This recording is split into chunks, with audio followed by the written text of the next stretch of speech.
Today we'll be discussing how to use viplex software for your LED digital signage. Click Setting icon. Select Wi-Fi option. Turn on Wi-Fi if it's not already. Identify the LED digital signage device you're trying to access by the Wi-Fi ID. Enter the Wi-Fi password and click on the Join button. Note, the Wi-Fi ID and Wi-Fi password can be located on a sticker on the back of the device. Navigate to the viplex Handy app and click to launch the app. Click on Devices. Identify the LED digital signage device you're trying to access by the Wi-Fi ID. Click on Solutions Management. New solution pop-up box will appear. Select Edit to name that file. Click on the Media button at the bottom of the screen.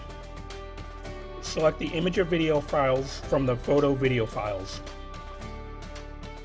Click on the Publish icon at the top right-hand corner of the screen. Now hit the Publish button at the bottom. Click on the Go Back to Solutions button at the bottom of the screen. Once the image or videos have been uploaded to your device, click Save and Exit. Click on Playback Control. This allows the user to select between the desired playlists. Click on Screen Management. The control panel displays 17 functions of the LED digital signage device.